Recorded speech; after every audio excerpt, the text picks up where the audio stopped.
నిన్న జగన్మోహన్ రెడ్డి బంగారుపాలెం పర్యటన అసలు ఎలా చూడాలంటారండి? ఒక విషయం చదువుతుంది సార్, బంగారుపాలెం వెళ్ళాడు. ఆ రైతులు ఎంత ఇబ్బంది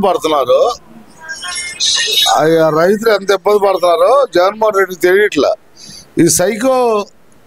ఈ సైకోకి అసలు సైకో మాటల ఓడిపోయినా 11 సీట్లు ఇచ్చినా ఈ సైకో మాటల సార్ రైతులు ఎంత ఇబ్బంది పడ్డారు తెలుసా? నిన్న వాళ్ళు 4 రూపాయలు గవర్నమెంట్ కల్పిస్తుంది వాళ్ళకి. ఏ సార్ 4 రూపాయలు గవర్నమెంట్ కల్పిస్తుంది. ఈ దిక్కుమాలినోడు పోయి నిన్న ఆ మండీ లేకుండా చేసి చండాలం చేసి సార్ 5 ట్రక్కులు 5 ట్రాక్టర్లు నిజంగా చెబుతున్నా సార్, ట్రాక్టర్ డ్రైవర్ల మీద కేసు పెడుతుంది తప్పితే చేసిందంటే ఇతను ఈయన మీద పెట్టాలి కేసు. సార్ ఒక్క విషయం, రైతులు హ్యాపీగా ఉన్నారు.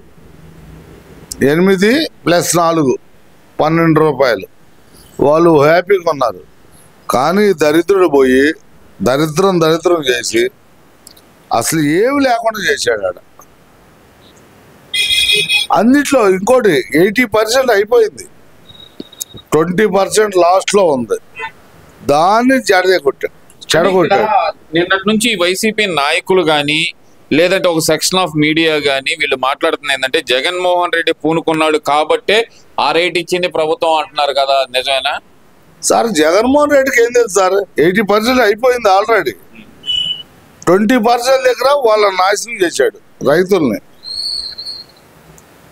ఈ వైసీపీ నాయకులు సార్ వీళ్ళ గురించి మాట్లాడకూడదు, తప్పు. ఇంతకన్నా దరిద్ర పోళ్ళు ఇంకొకటి ఎవడూ లేడు. బాబాయ్ ఒక మాట అడుగుతాను, అసలుకి పంటలు అన్నట్టు రోడ్డు మీద పారబోయటం, దాన్ని తొక్కిస్తుంటే కనుక పక్క నుండి తొక్కిచ్చు అని కేకలు పెట్టడం, అది ఎలా చూడాలంటారు ఇదంతా? అసలుకి ఒక్క మాట అయ్యా, రైతులు పారబోసారా? లేదు.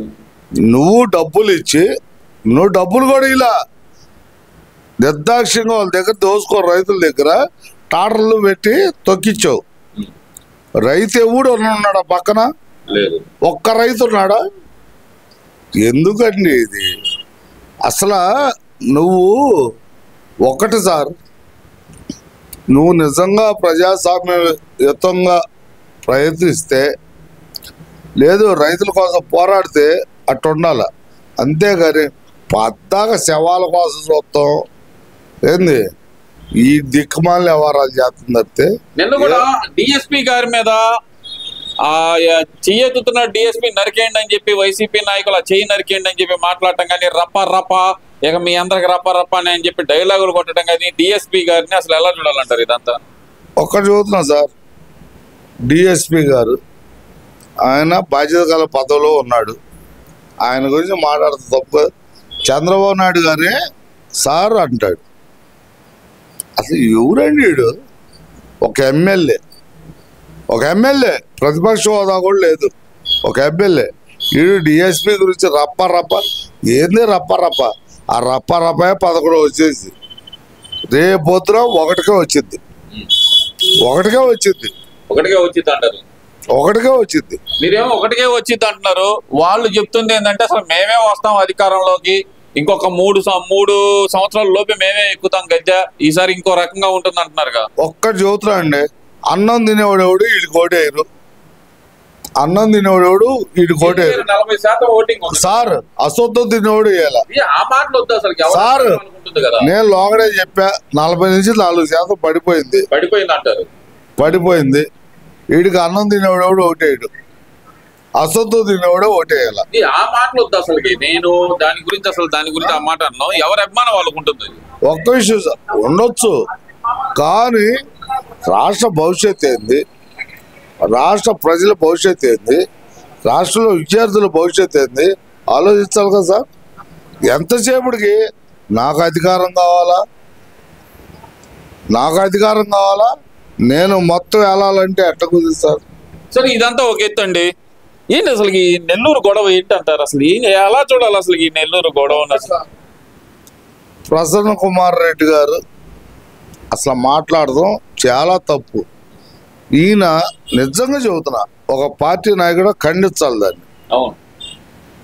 ఖండించకుండా వేమిరెడ్డి ప్రశాంత్ రెడ్డి గారు సార్ ఒకటి, ఆమె భర్త చనిపోయాడు, మళ్ళీ ప్రభాకర్ రెడ్డి గారిని చేసుకుంది.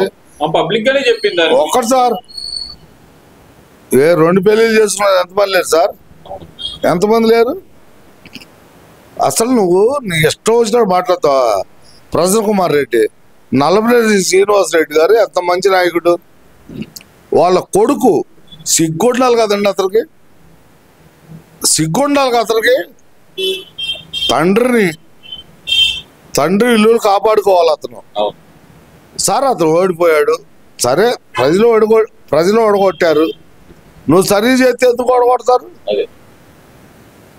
నువ్వు సర్వీస్ చేయలా, ఓడగొట్టారు. అంతేగాని ఆడ మనిషిని సార్ వాళ్ళ అసలు వైసీపీ దానిలోనే ఉంది సార్. అది ఇప్పుడు ముఖ్యంగా చూస్తే కనుక దీని గురించి ఖండించకపోగా జగన్మోహన్ రెడ్డి మద్దతు పలకటం, ఆయనకి నీకు అండగా నేనుండాను అనే మాట ప్రసన్న కుమార్ రెడ్డికి హామీ ఇవ్వటం అసలు ఎలా చూడాలంటారు? సార్ తల్లిని చెల్లినే బయటికి నెట్టినోడు, బాబాయిని తప్పించినోడు, ఇక అతని గురించి మాట్లాడుకోవడం కూడా ధర్నగే సార్.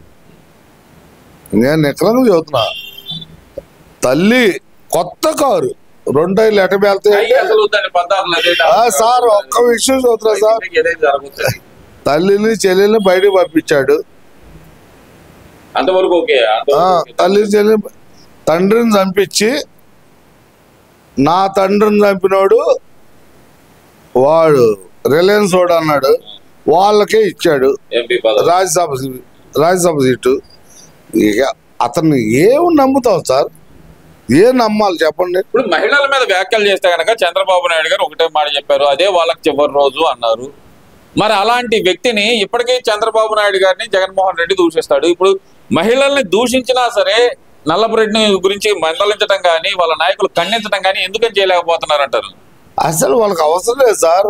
వాళ్ళ పార్టీ పుట్టిందే ఒక సైకో మనస్తత్వంతో పుట్టింది. అది వైఎస్ఆర్సీపీ అనేది ఒక సైకో మనస్తత్వం. అంతేగాని అసలు వాళ్ళ గురించి మంచితనం ఆశించడం కూడా ప్రజలు తప్పు. వాళ్ళ దగ్గర నుంచి మంచితనం ఆశించడమే తప్పు అంటారు. చాలా తప్పు సార్. వాళ్ళ దగ్గర మంచితనం లేదు, ఓన్లీ సైకో. అవతలను చంపాలా, ఆడవాళ్ళని తిట్టాలా, ఇదే అంటారు. ఏమంటే నిన్న రోజా గారు నా కొడుకులు ఈ నా కొడుకులు ఏమంటే ఆడదే కాదు, ఆడ మనిషేగా. గాలికి పుట్టిన నా కొడుకులు గాలికి గెలిచారు నా కొడుకులు అంటుంది. ఏమంటే ఏమన్నా సిగ్గు శరం ఉందా రోజా అమ్మకి? ఏమంటే సిగ్గు శరం ఉందా? అసలు గాలికి పుట్టేవాలేదు, గాలి గెలిచి నా కొడుకులేంది. అసలు నా కొడుకులని ఒక మాజీ మినిస్టర్ గాలి నా కొడుకులు అంటేందండి సార్? అది అంటే డైవర్షన్ చేయడానికి అంటారా? మొత్తం ఒక్కటి చెబుతున్నాను సార్, మొత్తం డైవర్షన్. ప్రజలకు మంచి జరుగుతుంది, వీళ్ళని ఎట్టొక డైవర్స్ చేయాలా సార్? వీళ్ళకి ఒక ఇబ్బంది కలుగుతుంది. ఏది? ప్రజలకి